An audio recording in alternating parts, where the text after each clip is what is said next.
Hello, that shocked you, eh?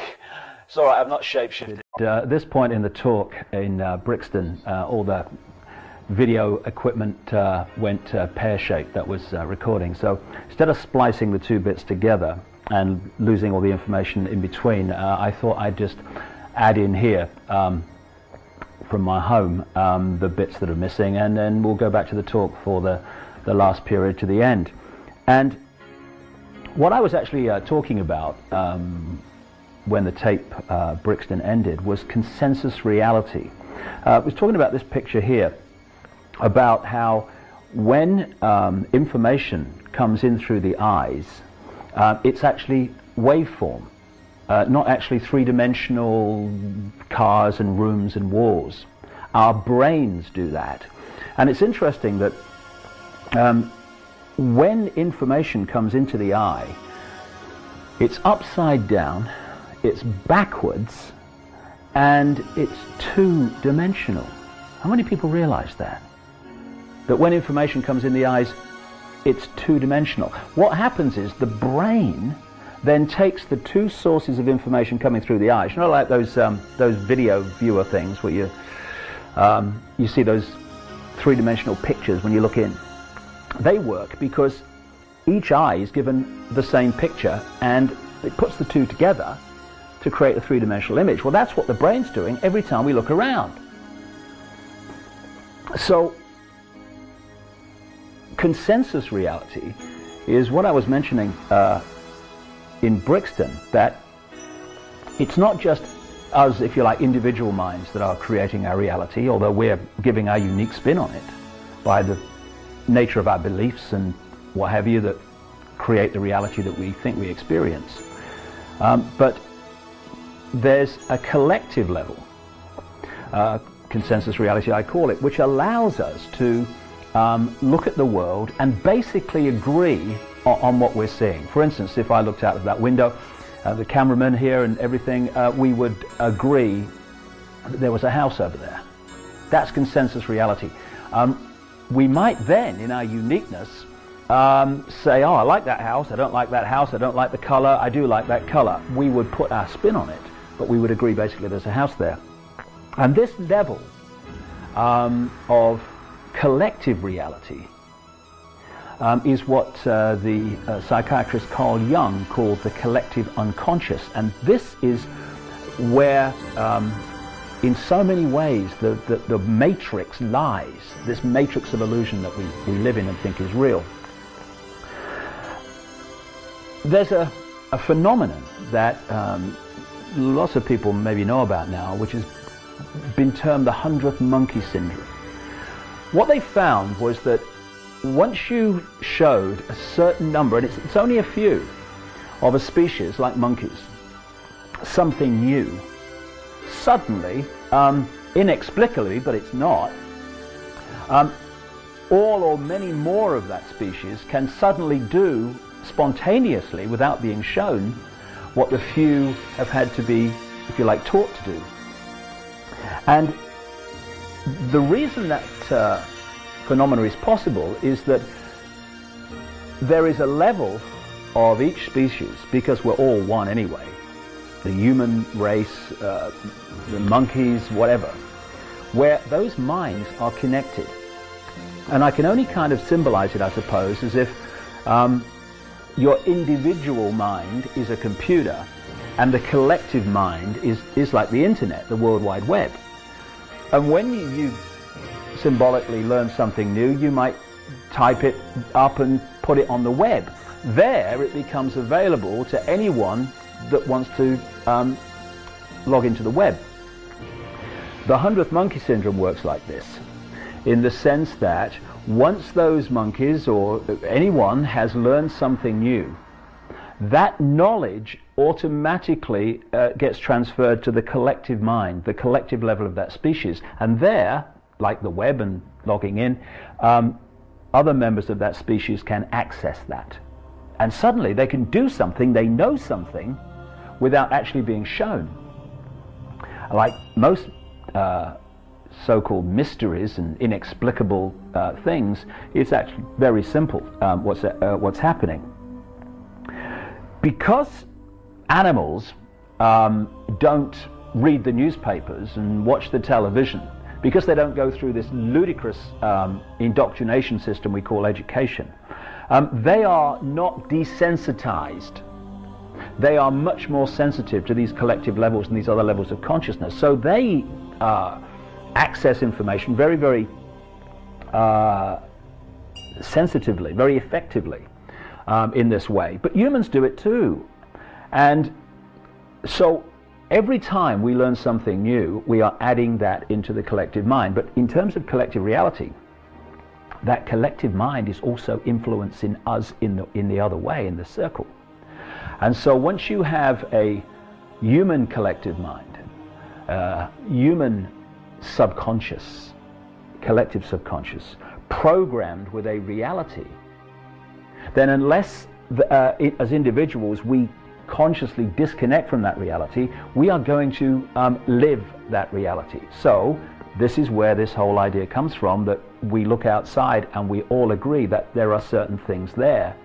And this is a major level of the manipulation, because the Illuminati wish to program and indoctrinate the human collective unconscious mind with a manufactured reality which will then be real to the whole population. And that in so many ways is what the Matrix is. So if we look at this picture, again, what is happening is once the subconscious, this is the key level of the manipulation and indoctrination. Once the subconscious, whether it's the collective subconscious or the individual subconscious, takes on a reality, through those thought forms that sense of reality creates, the conscious mind then takes that information, observes those subconscious thought fields, and turns them, in the way I talked about earlier, into three-dimensional holographic illusions that we take to be real. And therefore, if you can program subconscious reality, you can create and manipulate what the human conscious mind believes is real. And that's what the Illuminati are doing all the time. Now, in terms of miracles, what are miracles? Where people do things that are inexplicable.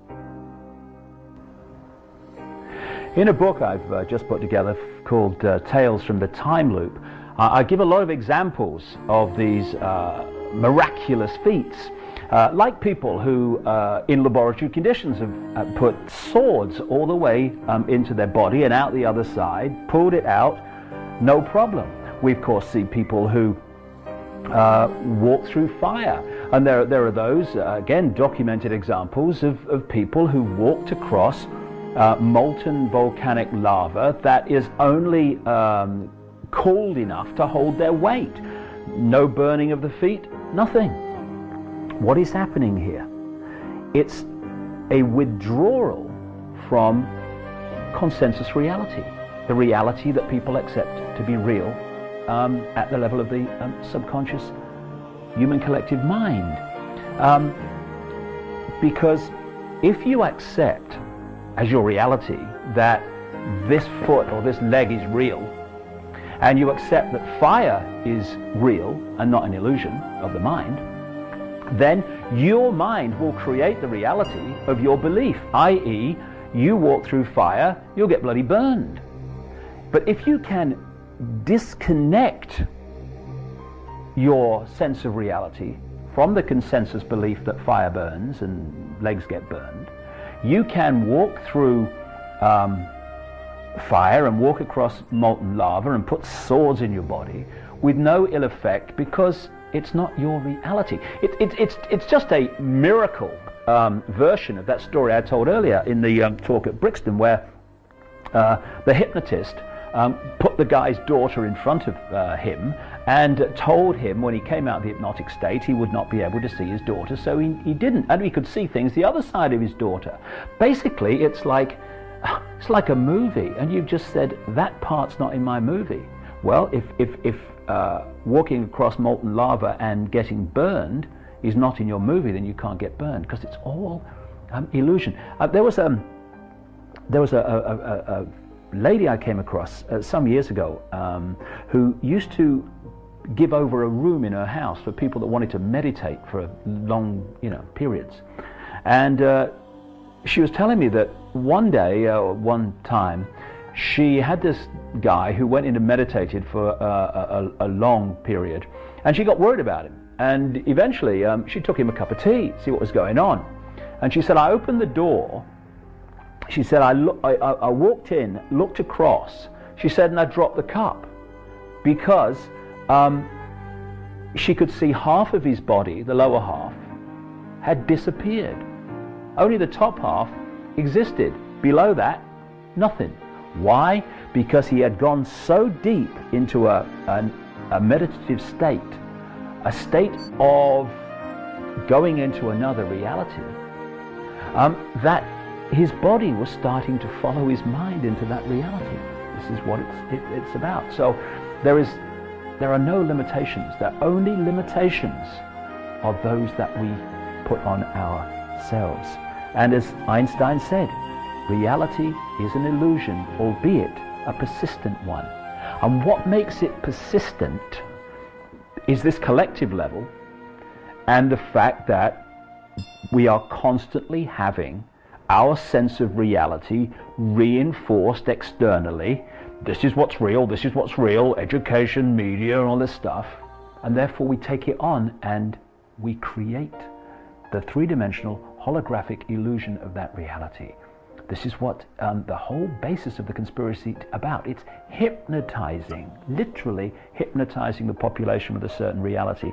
So, what is reality? Quite simply, whatever we think it is. And the idea is to more and more push and pressure people into a smaller and smaller sense of reality, with the destruction and suppression of diversity. The Illuminati's worst nightmare are visionaries, or those that offer another sense of reality, because that will then give people the opportunity to see that there are other possible realities, not just the one that they're constantly conditioned to have, and therefore they can see that this is not the only possibility. The Illuminati don't want that. And of course, in the classic scene in the first Matrix movie, where the little child bends the spoon and hands it to the Neo character and says, do not try to bend the spoon. That is impossible. Only try to realize the truth. What truth? There is no spoon. It is not the spoon that bends. It is only yourself. Exactly. And all the time, symbolically, we are bending the spoon and all that stuff all the time in our head. There is no out here as a three-dimensional reality. It's all going on in here. This is just consciousness, waveforms of thought that we decode. Things like gravity. Another scene in the Matrix movie where the bricks are floating around the room. What is gravity? Gravity is a sense of reality. And if we believe it, and it's consensus reality, we will be limited by it. But if you disconnect from it, you can disconnect from that reality, you disconnect from the limitations and laws of that reality. And you step out of the prison. And it's kind of interesting that, if you remember in that first Matrix movie, when the Neo character went through that realization that death was an illusion, when he was shot in the corridor and died and then came back to life. When he came back to life, he kind of symbolically overcome the limitations of the reality that he'd had all his life in the Matrix. And what happened at that point?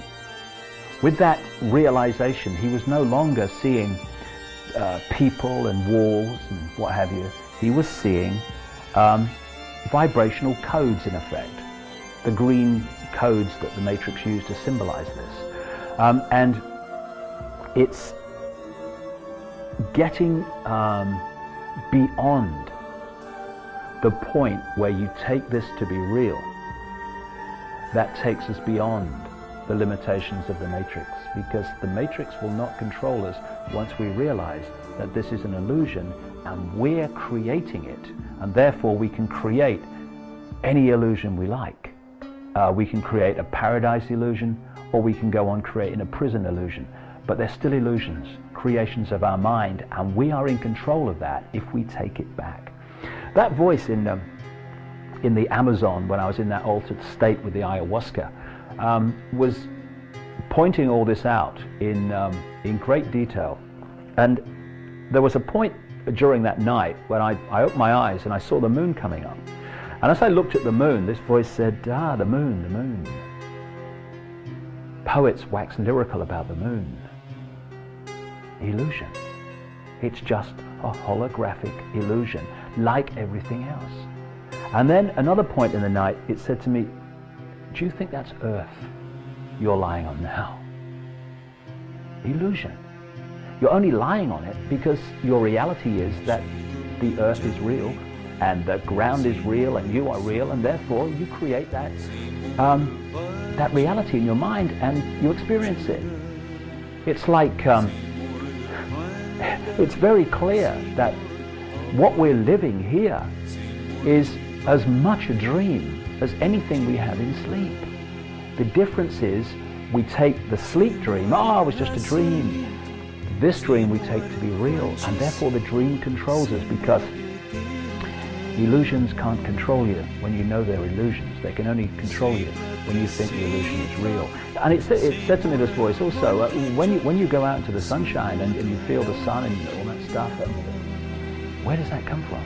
Do you think the infinite has to go and sunbathe, or? No. Again, it's part of the matrix. The sun is as much illusion, it's a program, as much as everything else. And this is an artist's kind of symbolic impression by a friend of mine, Neil Haig. It's from the front of a new book, Tales in the Time Loop. That what this voice was telling me is that this consensus reality in this five-sense world is basically like a time loop. They called it a time loop, where the illusion of time, I mean, you go into subatomic quantum physics, and they'll show you that there is no time. Time is an illusion of this reality. And I mean, I think Einstein said words to the effect of, time is relative, and we know that. He was pointing out that if you're in the company of as you put it, a lovely lady, time goes past very quickly. But if your hand is in a saucepan of boiling water, time passes very slowly. It's still the same time, but our relative experience of it is very, very different, because time doesn't exist. And what it was saying, this voice in Brazil, is that the illusion of passing from past to future is part of controlling us, because oneness is no time, and I experienced that. And people who have out-of-body experiences, near-death experiences, they come back again and again and say, there was no time where I was. There was no past, there was no future. Exactly. It's an illusion of this reality. And so the future eventually just goes round to the past, and we go round and round and round from reality, reality, reality, like caught in a trap, when it's an illusion of our minds, which consensus reality continues to manifest.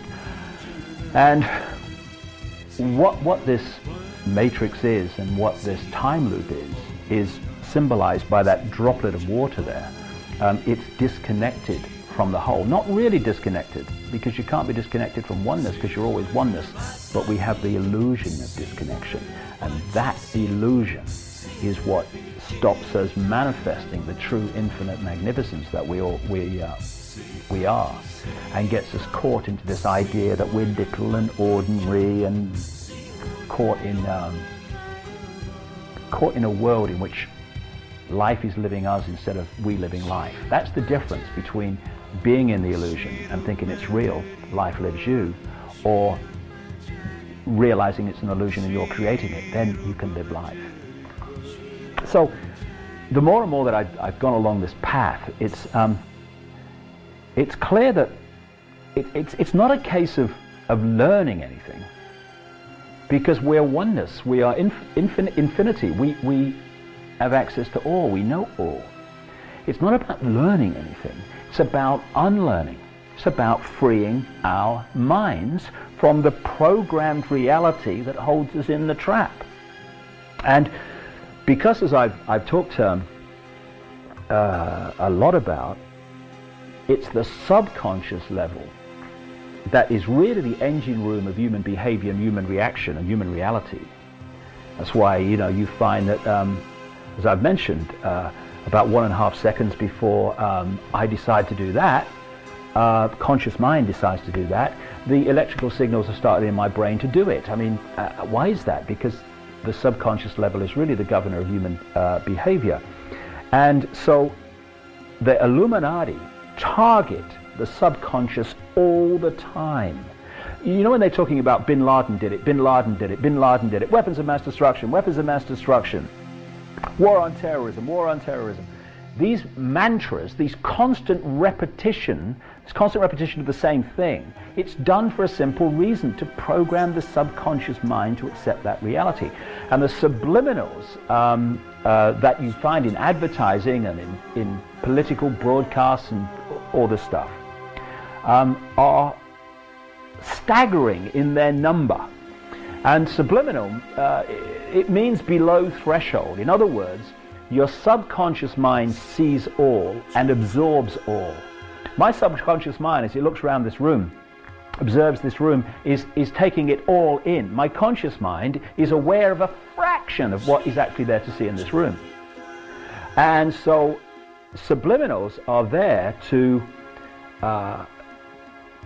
talk to the subconscious while the conscious mind is completely unaware of it. I mean, a simple example, years ago now, they used to put a flash frame of Coke bottle of Coke in the movies just before the interval. Now, the flash was so small and so fast, the conscious mind didn't pick it up. The subconscious mind picks everything up, and it was putting the thought into the subconscious, Coke, Coke, Coke. And the sales of Coke went up as a result of that. They would put other little subliminals in, like, I'm thirsty, I'm thirsty, I'm thirsty, to do the same. And when you look at the advertisements that you see all around you in newspapers and television, the subliminals manipulating the subconscious are enormous. Here's an example. About 5% apparently of people pick this up. So have a look. There is a subliminal message which, when it's pointed out, is crystal clear in the picture you're seeing. And like I say, according to the research, about 5% of people see this, and the others don't. If you haven't seen it, look at the two plants on the left. Go down to the bottom half and you'll see that they make an S in the background. A lot of these subliminals are put in the background of advertisements because people tend to concentrate on the subject, but in the background it kind of passes us by. That's good because it goes into the subconscious mind. If you look, it's an S, and then you look at the same level between the two middle plants, you'll see an E, and then there's the X on the other side. And sexual subliminals are used a great deal. Here's an advertisement which I looked at, and it said, yeah, just an advertisement, yeah, it's a guy, yeah, so what's in there? See if you can see the subliminal in that, because although it's kind of quite overtly sexual, the advert in general, it's actually a lot more blatant than that when you see the subliminal. What you do, you haven't seen it, most people don't, I understand, go along the top of the jeans at on the waist, just to the left of the center of the chest, and then follow up the shading. And it's very clearly a willy. Now, you'll see these, until I started researching this, I didn't realize how blatant it was.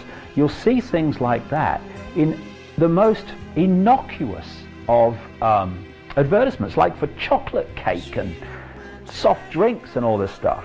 And again, this is one that actually was very blatant. This is for chicken McNuggets at McDonald's. I mean, have you ever seen anything on a chicken that looked like that? And when it was pointed out, they said, "Oh no, we're a family company." Yeah.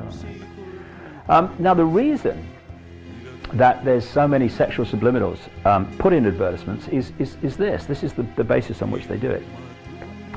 We are led to believe we live in a sexually open society. We don't. We live in a sexually suppressed society.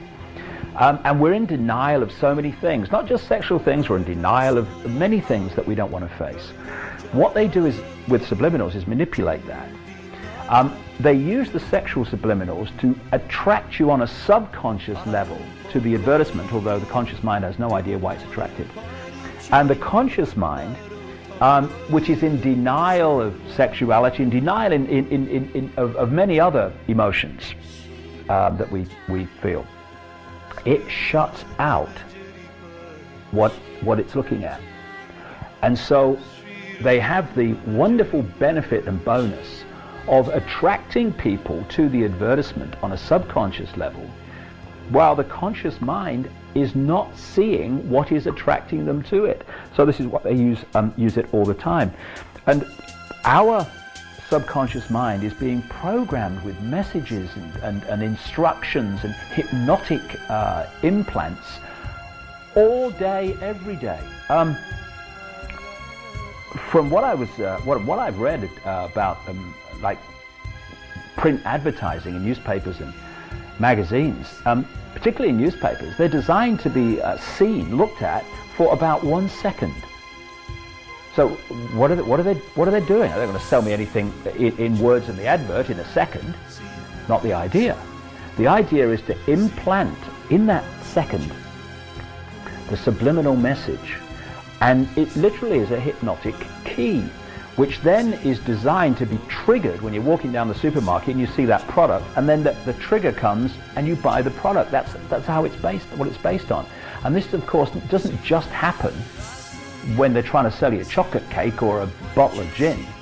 It happens in political advertising, in political statements, and in the media in general, in terms of manipulating our subconscious reality of 9/11, the war on terrorism, invading Iraq. It's going on all the time. This, you might remember a few years ago when Georgie Bush, Boy George, was going against Al Gore.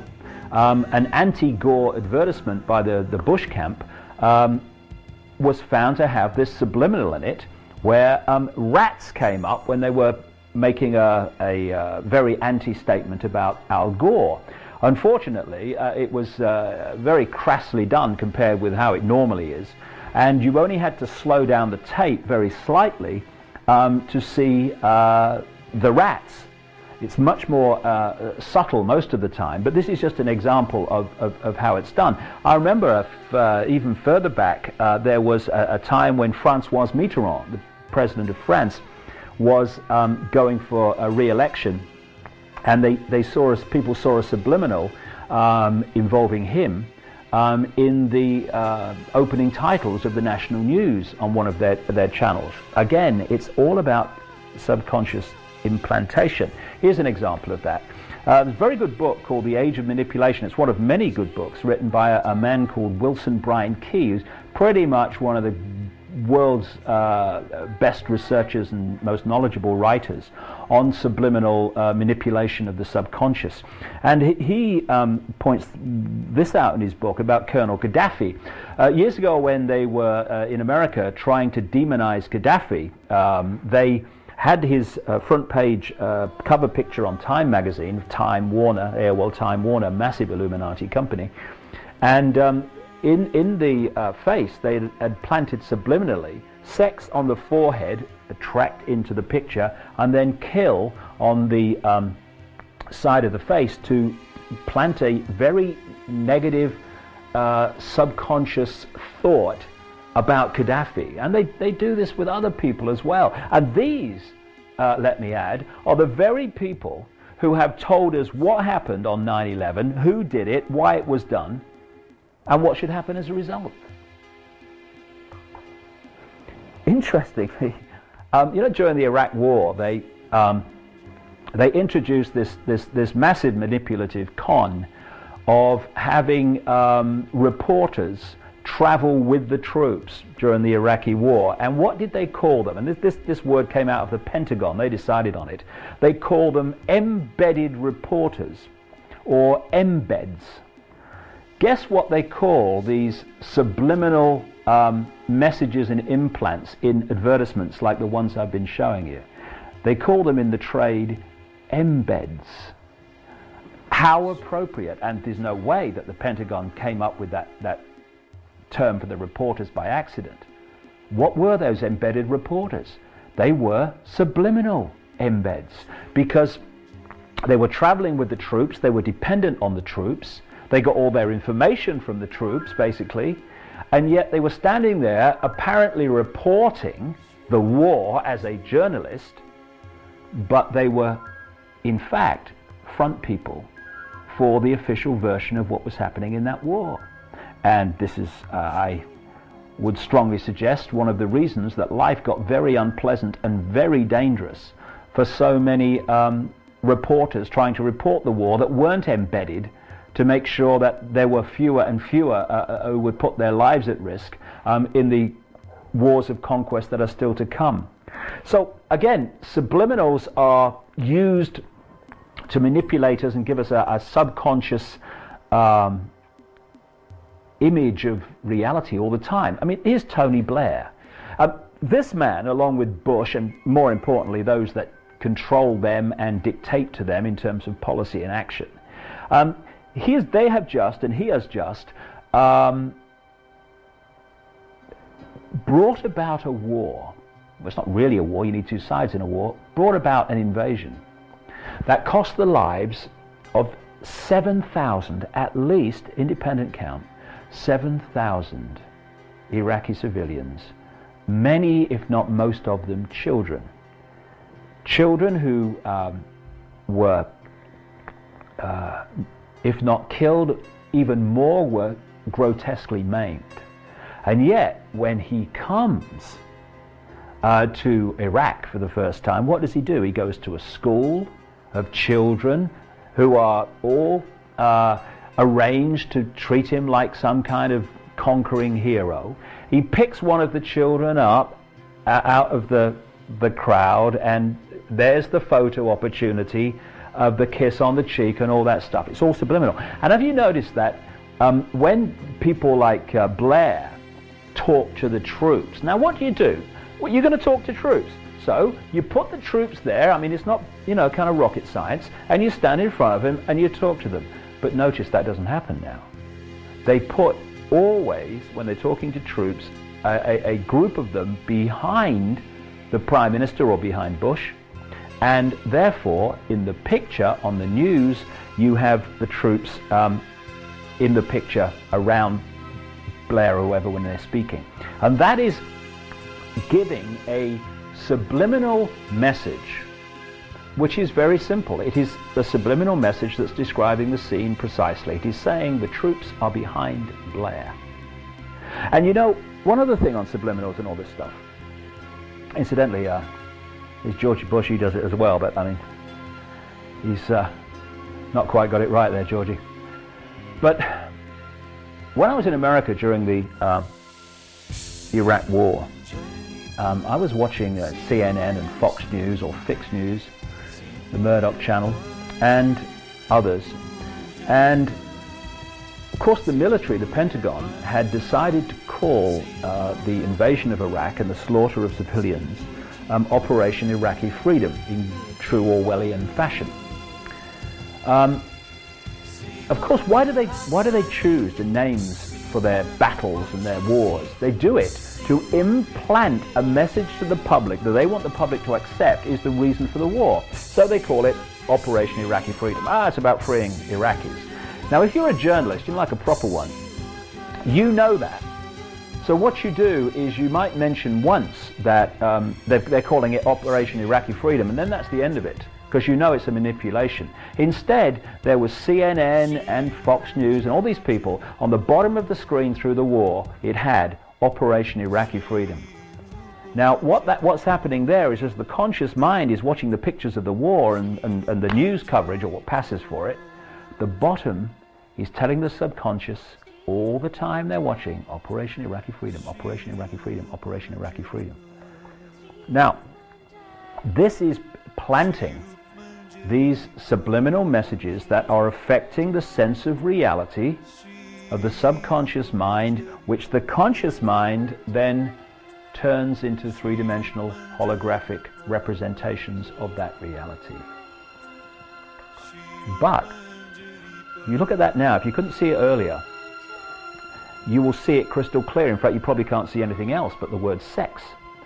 This is very important because once the conscious mind is aware of the manipulation, it's aware of the subliminal, it sees it crystal clear and is no longer subject to that manipulation. So when these various subliminals are pointed out to the conscious mind, there's no way that the conscious mind will be deluded and not see them again. And also what the researchers found is that even if you can't see the subliminal, because when the things going on the telly and all that stuff, you can't be searching every one. But even when you can't see them, if you are consciously aware that they are there, that when you're watching the television there's subliminals, and when you're reading newspapers there's subliminals, the research has shown that the effect of the subliminal on the person's sense of reality is dramatically reduced. So it's very good to be aware that these subliminals are there all the time, because they affect us far less. So this is the whole basis of the whole Illuminati game of human control. It is manipulating and implanting humanity's imagination of itself, subconscious imagination of itself, and that then becomes our conscious reality, the matrix. So if we are going to bring an end to the matrix control, and we need to change our reality and our sense of reality, because then our manifestation of it must change, because one is a mirror of the other, which brings me to this. When you look at this process of the subconscious reality being observed into three-dimensional reality by the conscious mind, it very clearly reveals a simple fact about the human plight. We are combing the mirror, trying to change it. And if you stand in front of a mirror and you don't like your hair, I mean, mine's a bloody mess today, then you don't comb the mirror because you don't like your hair. You comb your hair and then the mirror reflects it. Common sense. But because of the way that we have been deluded in terms of the world around us, we constantly comb the frickin' mirror. So we think, and we are led to believe, that this world here is real when it's actually happening in our minds. So we don't like what's going on out here. We want to change it. We don't like what's happening in our lives personally. We don't like what's happening collectively in the world. We want to change it. So because we think this is real, where do we go to change it? We go out here. We want to change the world. We've got to do something out here. We've got to go to war with this person, some people might think, or we've got to have new legislation and change out here. What that does is comb the mirror. And as a result, nothing changes. Because you can comb the mirror all you like, your hair will never change. And the Illuminati are constantly trying to kid us that if we want to bring about change, it has to be out here that change takes place. This is a mirror, it is a reflection. This can only change when what is reflecting it, what is creating it, our inner sense of reality, collective and individual, changes. So if we want to change our lives, we have to change ourselves. If we change our sense of reality, then our holographic representation of that, our daily experience, will change, but only if we change that sense of reality. And we have got caught in this trap whereby we create our reality without knowing it. We experience the reality thinking we are not creating it. And if we don't like it, we try to change the reflection of the reality instead of what is actually creating it. So we're going round and round and round and getting absolutely below nowhere, and this is what the trap is. It's like running round in a cage on one of those kind of wheel things that mice run on. The way to break the circle is to realize this is an illusion, we're creating it, we can change it by taking control of our minds back. So everything in this world, or what we think is a world, is a reflection. It's a reflection of our inner sense of reality. And this knowledge is how the Illuminati control. We can talk about Bilderberg groups and secret societies and manipulating networks and banking scams, and we should. We need to be aware of those things. But the bottom line of all of it that makes it all possible is the Illuminati's manipulation of humanity's imagination of itself. Once they got control of that, they know that we will manifest through this process of creating these holographic illusions, we will manifest the world that suits them. So, Combing the Mirror, this is Neil Haig again with a symbolic example of the way we are going round and round in circles, trying to change a reflection instead of that which is being reflected. So this is why when we have certain fears, we tend to draw them to us. Of course we do, because when we have all these the fears about this or fears about that, that is our sense of reality on a conscious and particularly subconscious level. So what's that going to do? It's going to manifest the thought fields representing that fear, and then we are going to observe those thought fields into holographic reality. We are going to experience through this method and process the fear that we have. You know, how many people say, you know how I'm frightened of so and so, you'll never guess. You've experienced it. Oh yeah, of course you have. So we are drawing to us all the things that are in our subconscious reality, including what we fear, manifestly what we fear, because it's so powerful. And the more that we take on these mind manipulating statements about, oh, is it an orange alert today for terrorists, and oh, there might be a dirty bomb, oh my goodness me, what's happening with the economy, oh my goodness me, am I going to have a job next week, all this stuff. If we take it on, it's going to become our reality, because we create the illusion of what we think and what we are in our inner selves. But in the same way, if we put out a different sense of reality, if instead of being fearful about things, we let the fear go, because there is no fear, it's an illusion, it's a creation of our minds. If we put out love, if we put out lack of fear, if we put out oneness, the balance of all things, if we put out optimism, I know it's going to be fine, not I think, oh I hope it's going to be all right, I know, we will create that reality.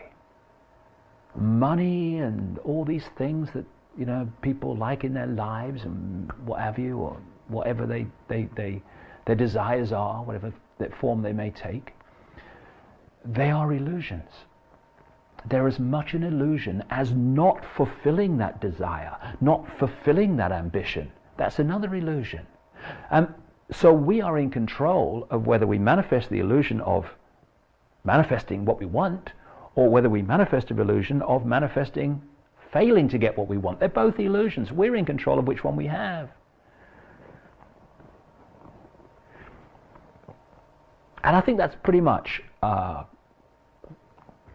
covers what was in the gap when the tapes went wrong at Brixton. And so let's go back there now. We're going to pick up this very point, because when I was in that altered state in Brazil, this voice was telling me about the illusory nature of the emotions that we feel and the pain that we manifest.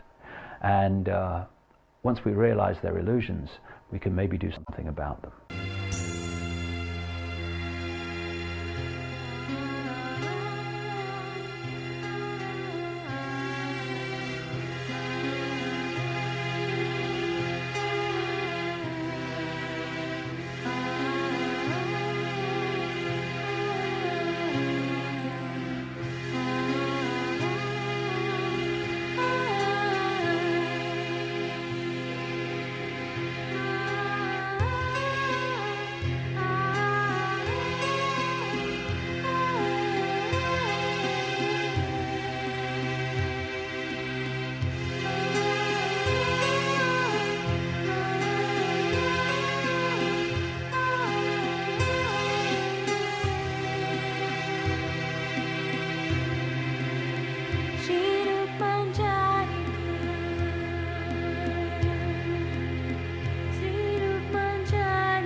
It's all an illusion.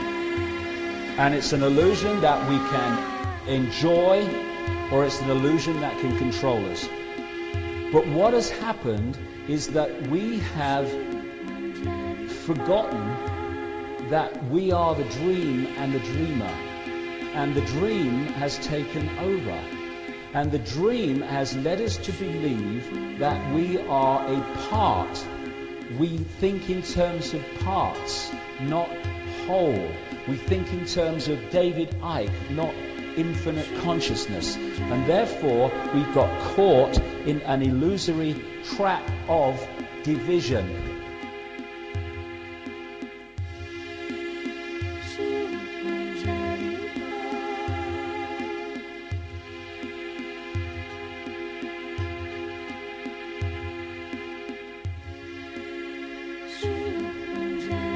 And symbolized by this picture. It talked about, think of an eddy or whirlpool in a river. It's part of the river, but it's in a different state of reality. It's not flowing with the river, it's in its own little world.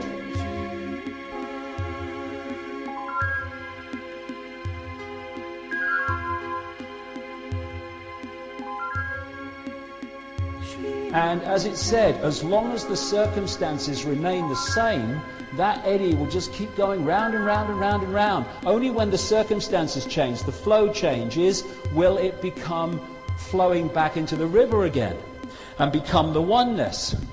And when it started, this voice started talking to me, it opened up by saying, there's only one thing you really need to know. Infinite love is the only truth. Everything else is illusion.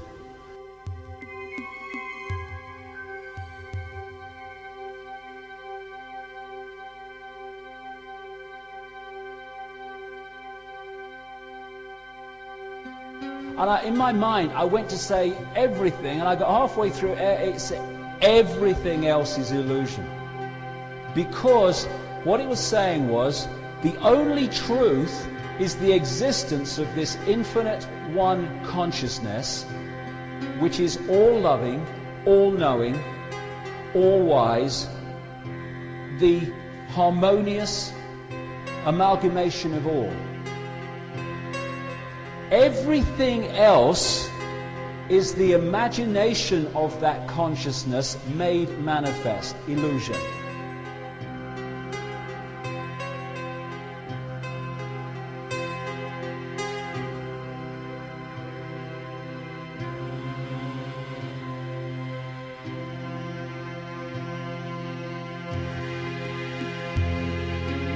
We have a dream and we wake up and we say, oh, I had this amazing dream.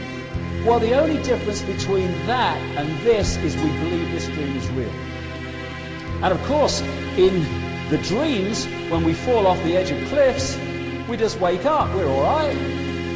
We don't get splattered on the rocks because it's just a dream. But we do here because we believe in the limitations of this dream, and therefore we experience the limitations of this dream.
Shri